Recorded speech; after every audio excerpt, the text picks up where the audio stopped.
인생을 살아가다 보면 누구나 삶을 거는 대상이 있습니다. 어떤 사람들은 돈의 모든 인생을 다 겁니다.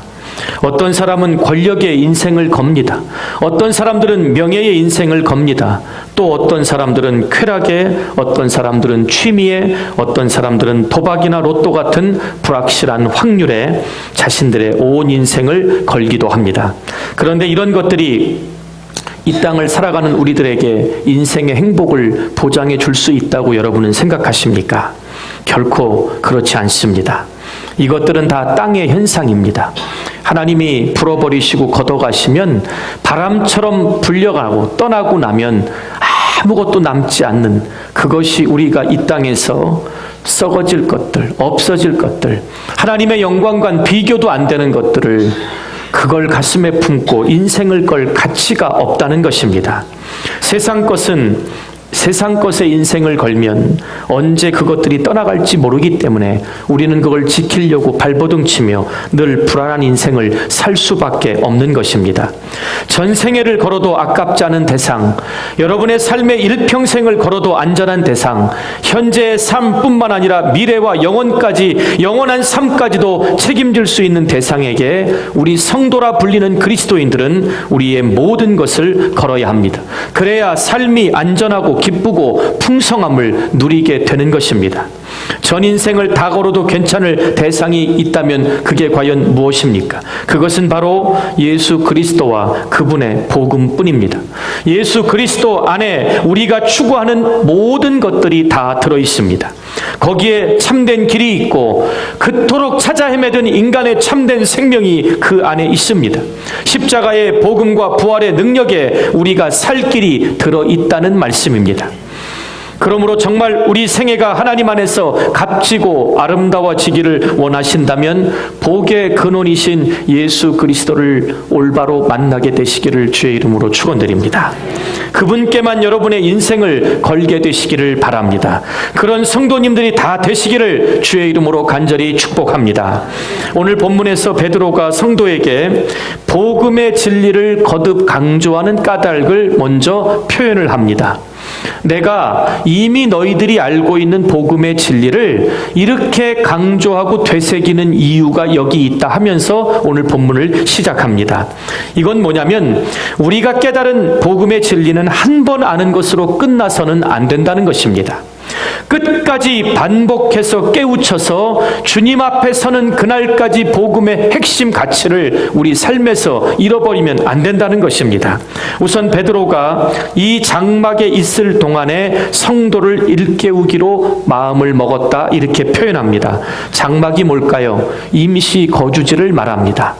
제가 이 땅에 가보니까 지금도 베두인들은 유목을 하는데요, 가족 단위로 움직입니다. 형제와 친척들, 목자들 한 4-5 가정이 양을 한 500마리, 1000마리 이렇게 낙타와 함께 몰고 다니다가 푸른 초장에 물이 있으면 임시로 천막을 치고 살다가 풀을 다 뜯어먹고 물이 모자라면 또 다른 곳으로 떠나서 오늘 베드로가 은유적으로 표현한 이 장막은 이 땅에 머물고 있는 자신의 육체를 말하고 있는 것입니다.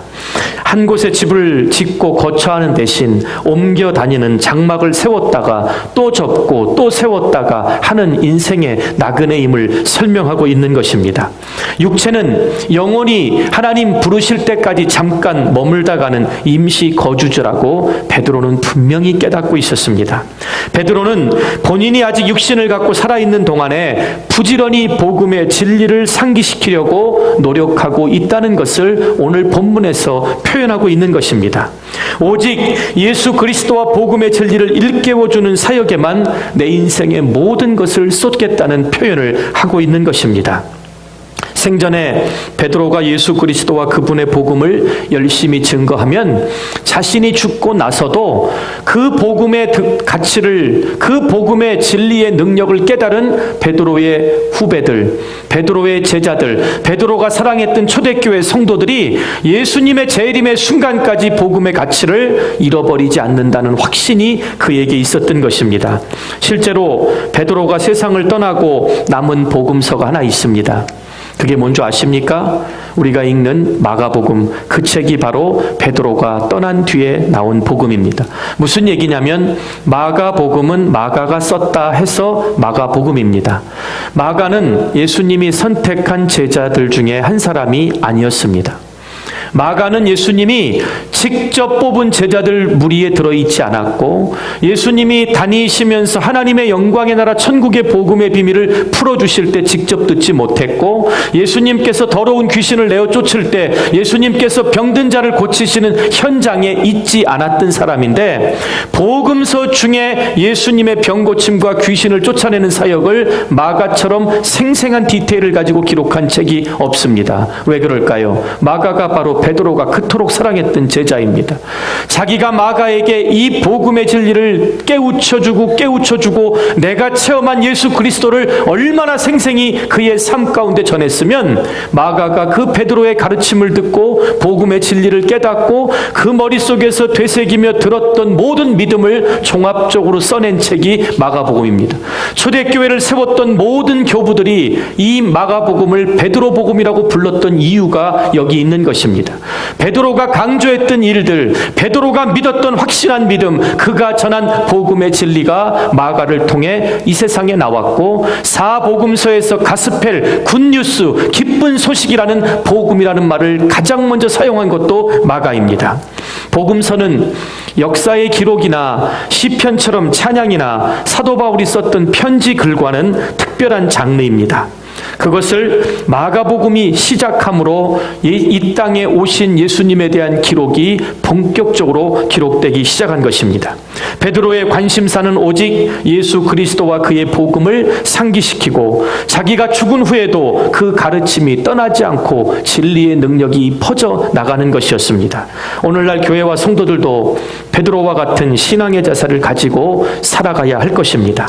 베드로는 그리스도와 복음에 그의 생명을 걸었기에 갈릴리 시골 어부 출신의 별 볼 일 없는 사람이었지만, 하나님께 붙잡힌 바 돼서 쓰임 받을 때는 예수님이 행하셨던 모든 능력을 한 번 설교에 너희들이 하나님의 아들 계시로 오신 메시아를 십자가에 못 박아 죽었도다, 이 완악한 인간들아 회개하고 주님께 돌아와라, 그 설교 한 번에 3,000명 5,000명이 꼬꾸라져 가슴을 치며 주님께 회개하고 나오는 그런 기적의 사도가 되었던 것입니다. 오늘 우리 성도님들도 단순히 복음 듣고 구원받는 것으로 끝나지 않기를 바랍니다. 예수님을 믿고 구원받은 후에는 예수 그리스도와 그분의 복음을 위해 우리의 남은 전 인생을 베드로처럼 걸게 되시기를 주의 이름으로 부탁드립니다. 우리가 복음의 인생을 걸고 달려가려면 오늘 제목에 나온 것처럼 맡김의 영성이 있어야 됩니다. 여러분, 영성 그러면 뭐가 생각나십니까? 직분, 성령 충만함, 남들보다 성경 많이 알고 찬송 많이 부르고 금식하고 방언하고 기도원 쫓아다니고 계시 이런 거 생각하시죠? 천만의 말씀, 만만의 콩떡입니다. 네. 왠지 아십니까? 영성에 대한 잘못된 견해와 스테레오타이핑이라는 고정관념이 우리의 신앙을 송두리째 흔들고 있습니다. 영성이 깊은 게 뭔지 아십니까? 여러분이 믿는 믿음대로 우리의 삶의 모든 문제를 주님께 얼만큼 맡길 수 있느냐, 바로 거기에 달려있는 것입니다. 맡긴다고 하면서도 두려워하고 불안한 그걸 불신앙이라고 성경은 말합니다. 우리가 복음의 인생을 걸고 베드로처럼 달려가려면 주님께 우리의 모든 것을 맡기는 맡김의 영성이 회복돼야 됩니다. 우리의 삶을 온전히 주님께 맡기는 믿음이 되살아나야 된다는 말씀입니다. 베드로는 복음으로 삶과 죽음에 대해 새로운 관점을 갖게 됐습니다. 이 말씀을 읽다 보면 베드로는 어부 출신 무식한 사람이 아니에요. 얼마나 은유적으로 표현했나 보시기 바랍니다. 이는 우리 주 예수 그리스도께서 내게 지시하신 것 같이 나도 나의 장막을 벗어날 것이 임박한 줄을 알미라. 장막을 자신의 육체, 영혼이 하나님 나라에 들어갈 때까지 잠깐 머무는 곳을 육체의 삶을 장막이라고 표현했죠. 주님께서 지시하신 날까지 내가 의지로 사는 것이 아니라 주님께서 이 땅에 허락하신 날까지 살고 주님이 부르실 때 나는 주님 앞에 선다. 이게 사도 베드로가 가졌던 죽음과 천국의 내세관이었습니다. 이 말씀을 읽다 보면 디모데후서 4장이 떠오르죠. 관자와 같이 내가 부음이 다가왔다. 네로 황제에게 붙잡혀서 곧 목이 잘려서 순교를 당하실 걸 영적으로 직감을 하시고 쓴 유언장이 디모데후서 4장입니다. 사랑하는 아들 디모데 목회자에게 이제 나는 주님께서 부르셔서 관자와 같이 나는 죽을 것이다. 그러나 내가 선한 싸움을 싸워왔던 이 삶을 돌아보니 나는 주님 앞에 부끄러운 것이 없다. 너도 이렇게 살아야 된다. 이 유언장입니다. 성경에 보면 한 사람은 모든 율법과 헬라 학문에 통달했던 종 사도 바울이요. 베드로는 정말 무식하다고 소문났던 사람인데 오늘 영적으로 주님께서 지시한 자기 삶의 마지막이 다가옴을 느끼며 자기가 왜 복음의 가치를 이렇게 강조하는지를 설명한 것입니다. 장막은 육신을 말합니다. 베드로는 이제 곧 죽게 될 것을 알았습니다. 이 서신을 기록하고 나서 얼마 지나지 않아 로마 당국에 체포돼 십자가에 거꾸로 매달려 순교를 당하게 되십니다. 이것을 주 예수 그리스도께서 내게 지시하신 것이라고 했습니다. 즉 베드로는 자신이 우연히 어느 때까지 살다가 이때쯤 죽을 것이다 늙어서 이게 아니라 그리스도가 지시하신 시점에 생을 마칠 것이니 그때까지 나는 주님의 복음을 위해 살아야 한다. 이게 그의 인생관이었다는 것입니다. 예수님이 십자가를 지시기 전에 사랑하는 수제자 베드로를 불러서 이런 말씀을 요한복음 21장 18절에 남기셨습니다. 네가 젊어서는 스스로 띠를 띠고 원하는 곳으로 돌아다녔거니와 나이 많아 늙어서는 네 팔을 벌리리니 남들이 너에게 띠를 띠우고 원하지 아니하는 곳으로 데려가리라. 이게 무슨 말일까요? 젊어서는 네 성질대로 생각대로 띠를 띠고 돌아다니며 살았지만 나이 많아서 늙었을 때 네가 팔을 벌리니 네 원하지 않는 곳에 사람들이 띠를 띄우다가 네가 원하지 않는 곳에 데려다가 너 죽게 될 것이다. 이 말씀을 예언으로 해주신 것입니다. 이 젊었을 때 마음대로 다녔지만 늙어서 사람들에게 얽매여 원하지 않는 곳에서 죽을 것이라는 이 말, 어떻게 보면 굉장히 기분 나쁜 얘기죠. 마지막에 어떻게 죽을 것이다. 근데 어떻게 보면 젊어서와 늙어서 이 두 단어의 핵심입니다. 베드로가 이 말씀을 받을 때 30대 중반이었고 순교당했을 때가 60대 중반에서 말로 보니까 내가 30 몇 년 동안 주님께 쓰임받을 동안엔 어떤 핍박과 위협이 와도 나는 주님이 붙들어 주신다. 그 확신을 갖게 된 것입니다. 그때부터 베드로는 예수님 십자가의 고난을 앞두고 작은 여자종이 너도 그와 함께했던 한 족속이 아니냐? 너도 한 당이다 할 때 나는 그를 알지 못한다고 저주하고 도망갔던 그 베드로가 마지막 순간까지 권세자들 앞에 끌려가서 복음을 전하지 말라 그랬대. 뭐라 그랬죠? 내가 네 말 듣는 게 맞느냐 하나님 말 듣는 게 옳으냐. 나는 내 삶에서 경험하고 보고 들은 것을 전하지 않을 수가 없으니 너네들이 내 잘못을 따지려면 따져봐라. 그런 담대함이 어디서 나왔냐. 바로 이 말씀을 깨닫고 나서 나온 것입니다. 여기 보니까 다시 번역을 하면 젊어서는 죽지 않는다는 말씀을 주님이 주신 것입니다. 너는 적어도 늙을 때까지 내가 너에게 약속한 성령의 은혜가 임하면 너는 하나님 앞에 크게 쓰임받고 이 복음의 참된 일꾼이 될 것이다. 그리고 30여 년을 걱정 없이 복음을 위해 살아라. 이 말로 베드로가 알아들은 것입니다. 실제로 어떤 사건이 초대교회에 있었죠? 헤롯 대왕 아그리파 1세 때에 헤롯이 강력한 왕권을 가지고 유대인들의 마음을 하나로 모으려고 했습니다. 그래서 정책도 잘 폈고 아주 호황을 누렸죠. 근데 갑자기 변수가 생겼습니다. 나사렛의 목수의 아들 예수, 그 청년이 젊은 나이에 죽었는데 그의 가르침이 남아있고 부활했다고 하고 그를 믿는 사람들이 예수님처럼 똑같이 기적을 행하며 예루살렘 도성이 시끌시끌했습니다.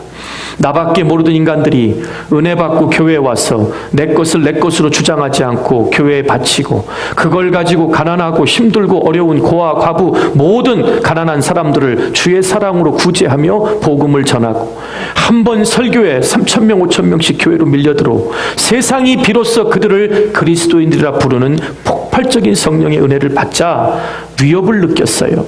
그래서 뭘 했죠? 가장 예루살렘 교회에 영향력이 있던 예수님의 제자 중 하나 야고보를 잡아다가 목을 잘라서 죽여버렸어요. 그리고 유대인들의 반응을 봤어요. 그랬더니 박수하고 환호하면서 자신의 왕권을 연호하니까 이제 됐다. 이 기회에 베드로를 죽여야 되겠다 해서 베드로를 잡아다가 어떻게 했죠? 도망 못 가게 두 발에 착고로 쇠사슬로 묶어놓고 2명의 간수가 팔짱을 끼고 이제 날이 밝으면 끌어다가 똑같이 목을 잘라 죽이려고 사형 선고를 내려버립니다. 근데 그날 밤에 성경을 읽어보니까 베드로가 뭐 했죠? 사도 바울은 주로 감옥에 갇히면 찬송하고 기도해서 옥토가 흔들렸는데 이 베드로는 그냥 붙잡아 놓으면 잠을 잤더라고요.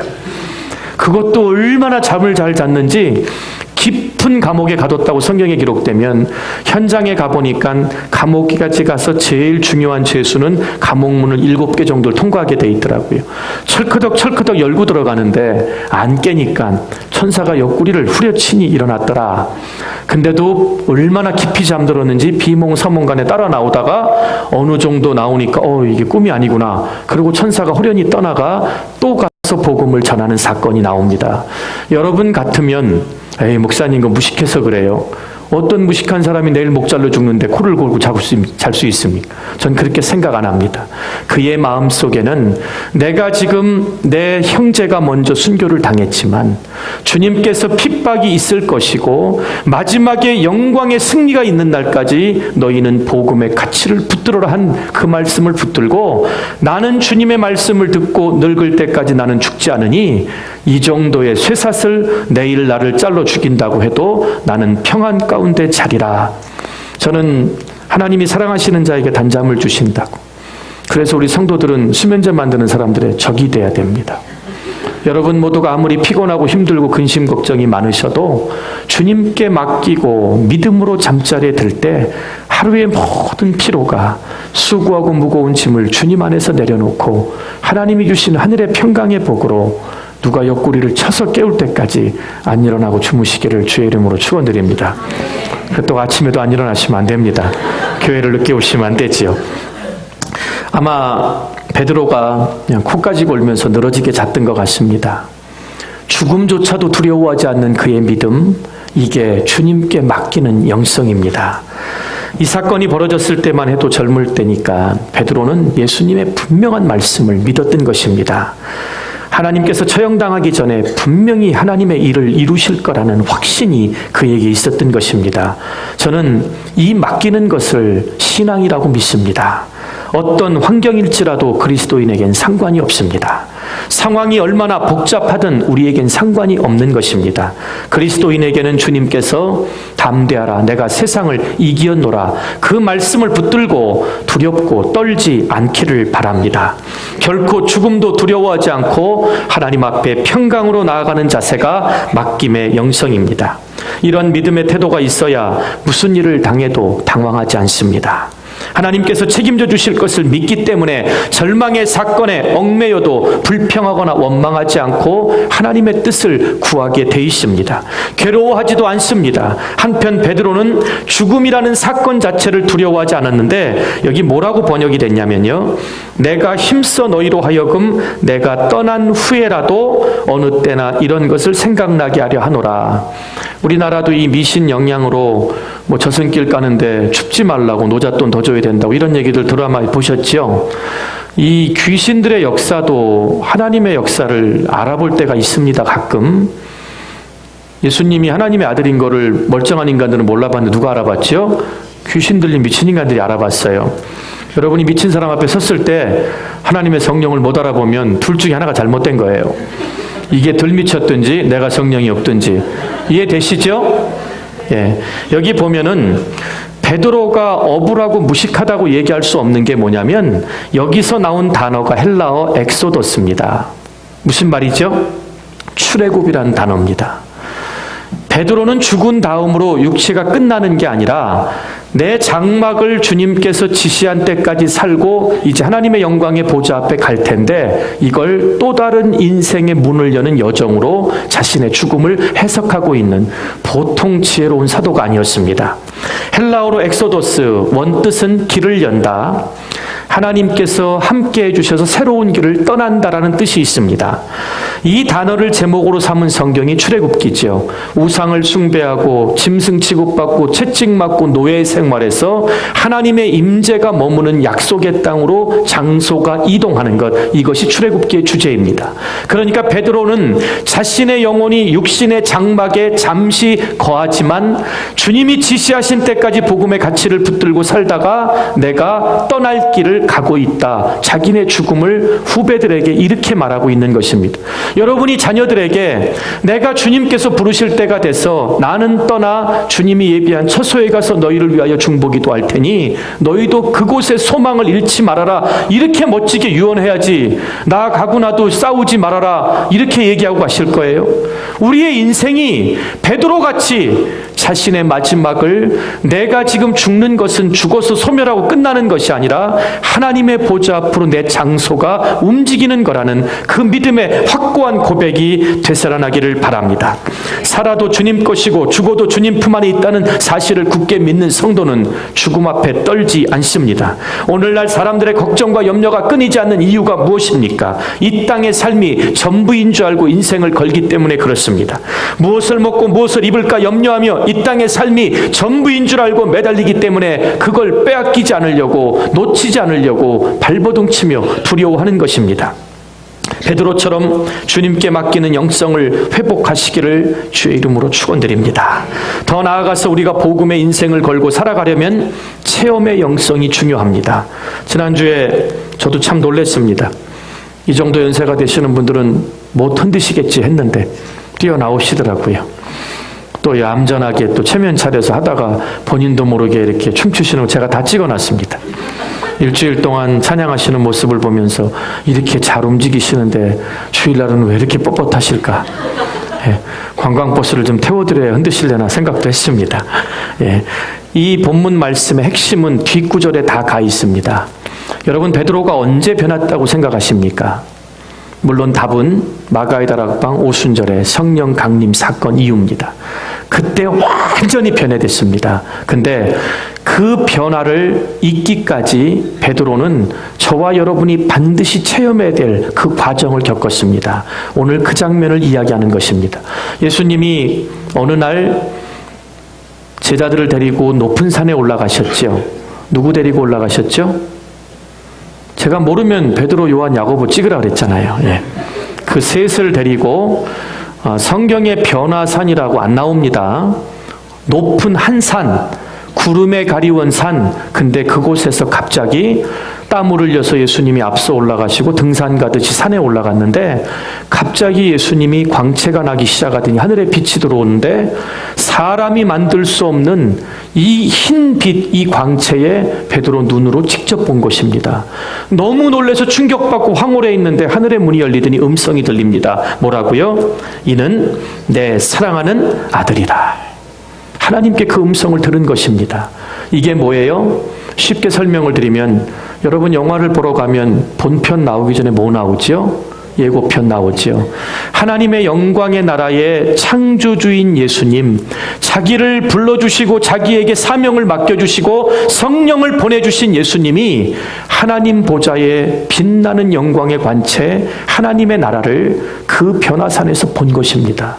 그게 너무 황홀하고 좋아서 떠나지 말고 여기서 살자고 그랬는데 내려왔더니 예수님이 잡히고 고난당하고 죽을 것이다, 십자가를 질 것이다, 이런 얘기하니까 이게 헷갈렸던 거죠. 성령의 강림 사건에 그의 눈이 열리고 나서 내가 봤던 하나님 나라의 복음의 진리, 내가 체험한, 내가 들은 이 하나님의 음성을 내가 전하지 않고 살 수 없다라는 고백이 나오기 시작한 것입니다. 그러니까 예를 들어서 여러분이 자녀들에게 예수님의 복음을 전해야 되는 분들이 있습니다.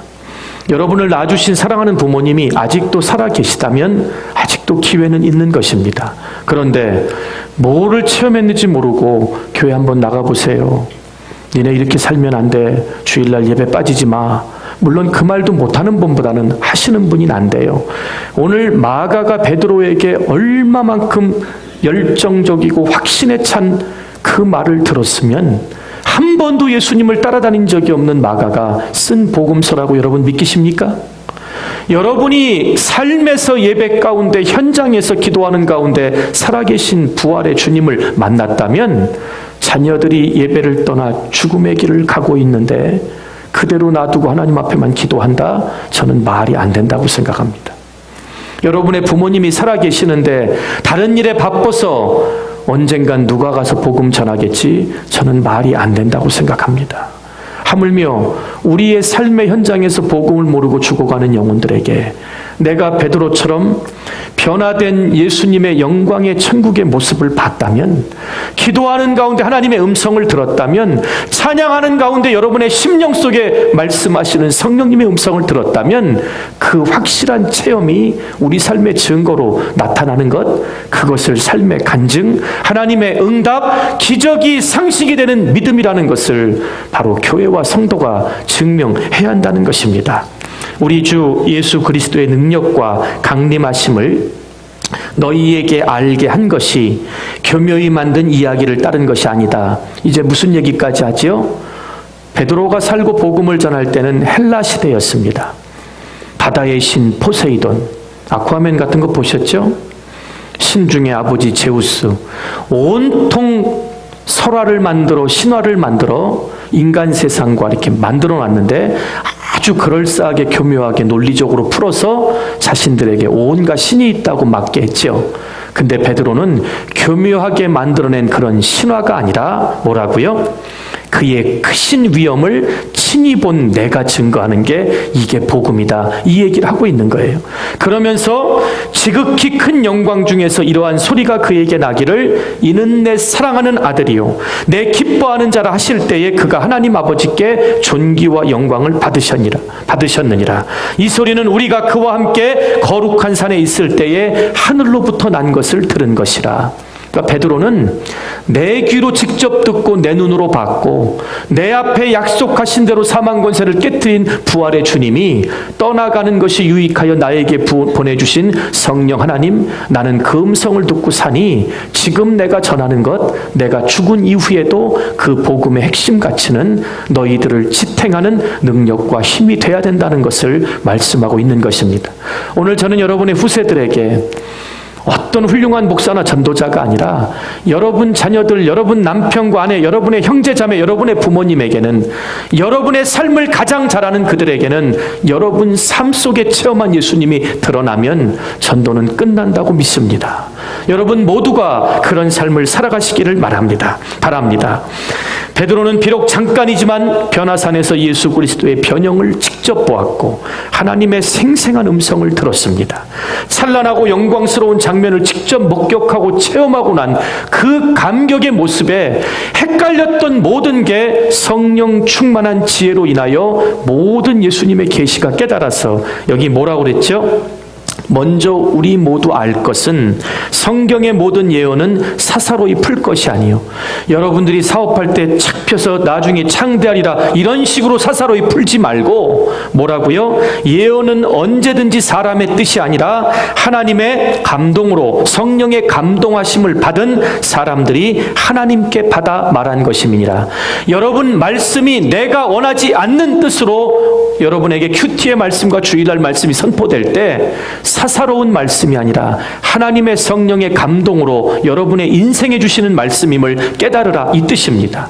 오늘 이 말씀을 붙드시고 자신이 예수님을 진정으로 만나는 체험이 있기를 주의 이름으로 축원드립니다.